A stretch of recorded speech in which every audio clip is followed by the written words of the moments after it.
Hey guys, this is Calm, and what I'm doing here is the 11th round in the World Rapid Championship 2013. We're following Mamedyarov, who is the eventual winner of this tournament. He's playing black in this game against Vladimir Potkin, who is, I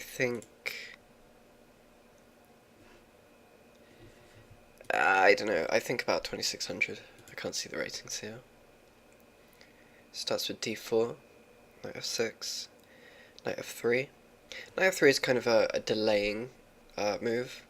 It means that you can't play some of the more critical variations if black were to play something like a Benoni or something. Because you can't play quick f4s or f3s.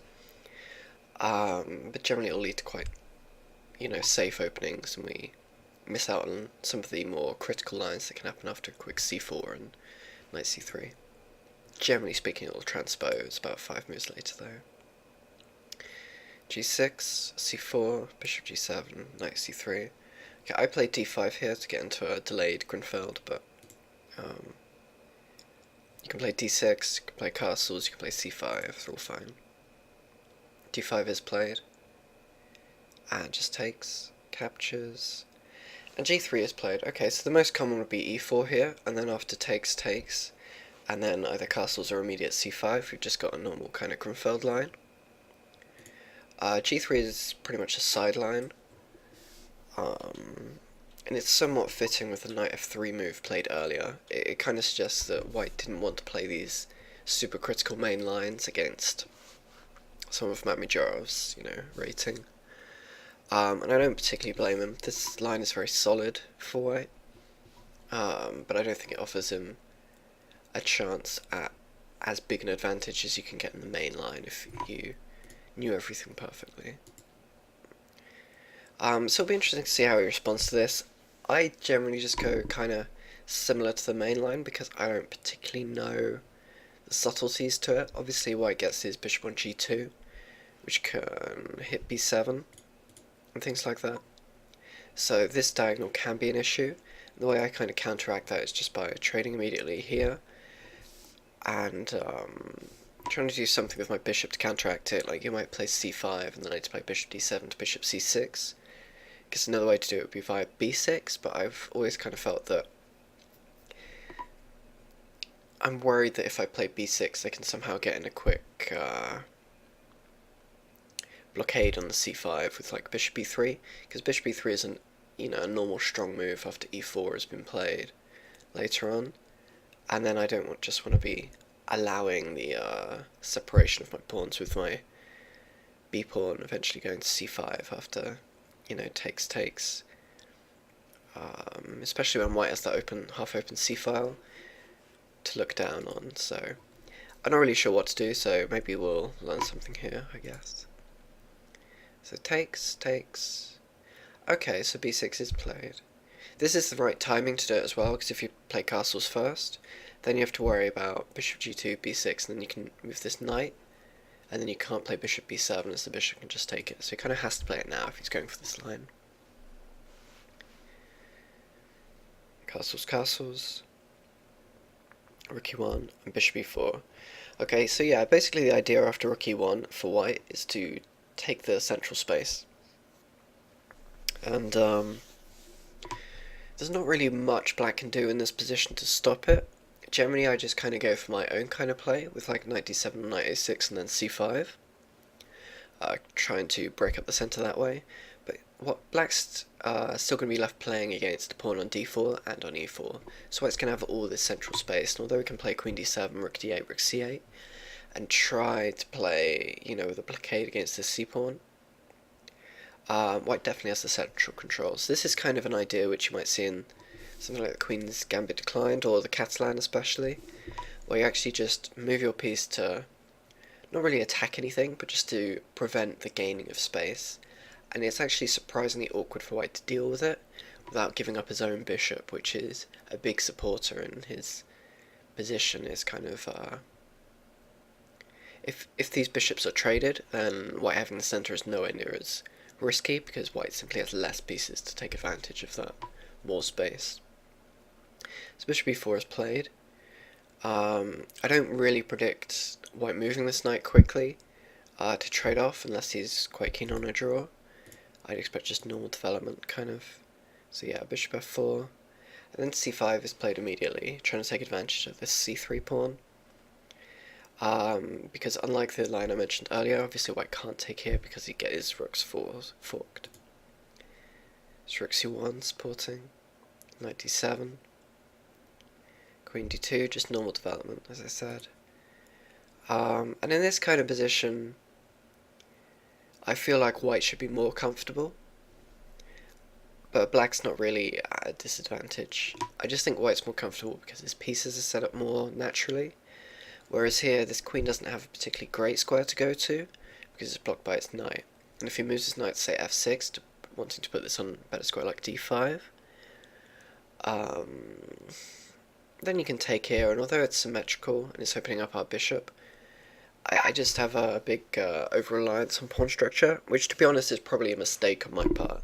Probably the best move is something like knight f6, and just to allow this trade here, because this is backwards still as well, and white's rook's behind it. I'm just always trying to keep my isolated pawns to a minimum, I think. Probably to the point that I overdo it. So the plans for black here would be like, he wants to play e6, but you can't really do that because of bishop d6, which would hit the rook, and then attack c5 again. But you might play rook e8 first, because then on bishop h6 we can play bishop h8 back, so we're not trading the bishops, and we keep pressure along this diagonal. Then you could argue that actually black has the better bishops, because this diagonal sees the whole thing, as does this, whereas his is kind of blocked by his own knight, and this one only sees these two squares here and backwards. Okay, so knight f6 is played, and bishop h6. But playing knight f6 immediately means you can't play this bishop h8 move, because obviously the rook would hang. It's just normal development. Takes. Yeah, so thinking about it in terms of my own play, I think I need to be willing to play this c5 more and just be able to take back with the b pawn, because, as I say, it works against white's own isolated c pawn, so white is actually not that inclined to take it, and especially if they play rook c1 already, it's kind of like a tempi lost, because he's not going to be able to do much with this pawn later on. So that's just something note I'm taking out of my own games, like later on. Bishop h6, rook c8, trades, and knight e5. So he's putting his knight on a better position, but he's giving up this, this bishop on g2, which he did early on. So actually, looking back at this, I really like Mamedyarov's opening with his quick b6 against the quick g3. And I think I just need to be willing to, play the c5 move without support, because I actually think white has almost no advantage here. Now after knight e5, I imagine we just trade here, something like queen d5, which seems to be good, because we bring extra pressure here. And we get our queen centralized, is not actually very good because of quick f3, and then e4 would win some material. So we trade, then queen d5, and f3 is played. If that wasn't played, if the king just moved, we'd have moves like knight e4, which would hit the queen. We could take on d4, and I think that would be slightly better for black, just based on our better queen position. So f3 is played, going for some e4 push later on. Just centralize rooks. And I'd imagine that we just trade down here now, because after rook c to d1, what we've done is we've taken this rook off the c file and put it on the d file. I'm not convinced that that is the best rook to do that with, but I guess that he's kind of had to. Because the threat after this is not actually that we're going to trade here, it's that we're just going to take this knight, and after pawn takes we can take the rook here, and if pawn takes f6 we can play king takes f6, and then we're just a pawn up, and we haven't damaged our pawn structure at all. So he needs to do something to support this queen, and pretty much the only thing he can do to hold on to this d pawn is queen e3, and if he does that he blocks his e4 pawn, or his e2 to e4 move, and that can be problematic because basically black has more space for his pieces, in that this e-rook is only looking at this one pawn in front of it, whereas these two rooks both have, longer scope. So rook cd1 is played, and now what I would do is just take on d4, and the idea would be that after pawn takes, which is kind of the obvious recapture, because you don't want to leave the c-pawn isolated. I think that's quite nice for black, because this c-rook now has this whole file to itself, whereas this d-rook is opposite this one, and this e-rook is kind of blocked in by his own pieces. So basically black's rooks are better because they have more scope. So I would say actually now black has played the opening really well, and we're almost 20 moves in, and I'd say I prefer black here, but I do have a little bit of a bias because I kind of play the Grimfeld as black. So yeah, takes is played. Rook c7. Rook c7 is a good move because it allows us to double rooks on both the d file, if this knight ever moves, or the c file. There's nowhere else we can really put it, so it's the best square. e4 is played immediately. Queen b5, d5, e6. Okay, so e6 is kind of the typical break. What we want to do is be able to take on, d5 obviously, and then white's just going to have one pass pawn there.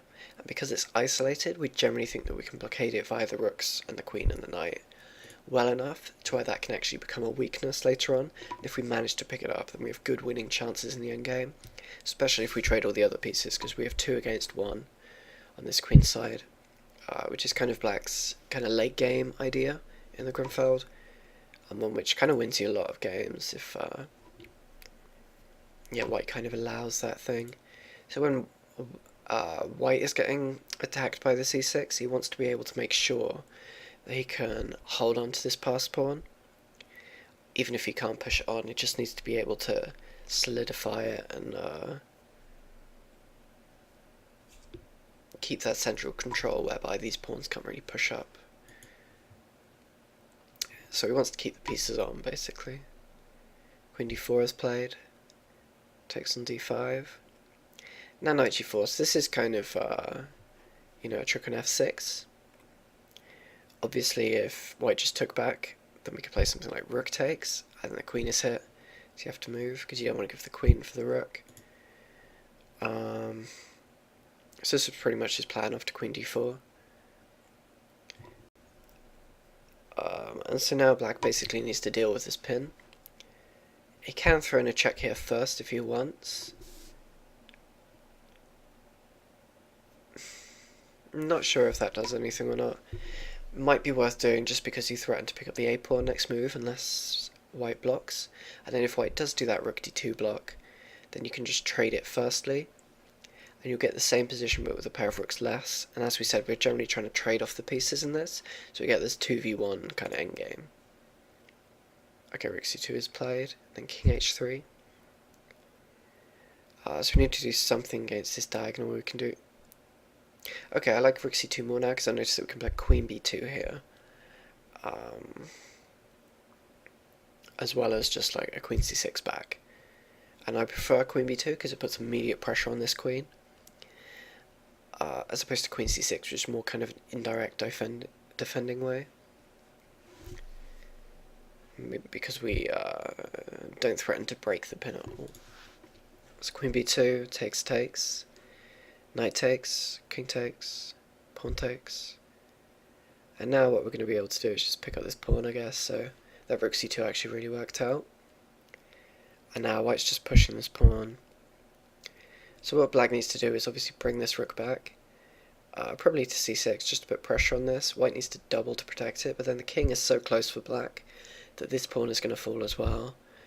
And if this pawn falls as well, and we've now got 2 against 0 on the queen side, I think this is actually looking very good for black. So I think black's going to end up winning this game. So rook c2. Rook e7 is played, but I mean, you can just take on d6 here. Then after rook takes d6, you can take this rook, as that's just going to lead to the endgame with the 2 extra pawns. Rook d6 is played.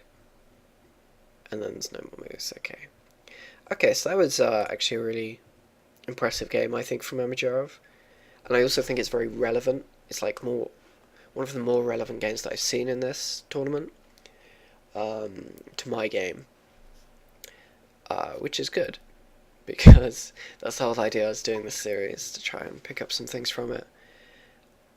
It takes a while because he doesn't play all the same openings as me, but when he's actually got into this is something I've wondered about before. And as I say, I've been doing more immediate c5 stuff, which is fine, and it is a line, but I like how simple this game worked out for him. Just kind of made obvious moves, and then yeah, this c5 push is good, which is something that I don't really consider until I've supported it enough to whereby I can retake with a knight, so something that I'm going to take out, as well as this bishop e4 was clever. Just trading off the pieces, which is what we want, again, for the endgame. So maybe actually that's another reason why he didn't play rook e8 earlier, because he was happy to trade these bishops, because he knows that it's getting closer to that endgame. I haven't really studied anything Grunfeld-wise, so it's more just kind of playing off intuition and like basic ideas. So this is actually pretty useful for me. And this was good. I like the Grunfeld because he just make very kind of natural, obvious moves, and it somehow works out really well. And yeah, the normally 6 idea, rook c2 and queen b2 was nice. And yeah, in this endgame, it's pretty much over. Okay, so I hope you enjoyed that. That was round 11. And I'll see you guys next time.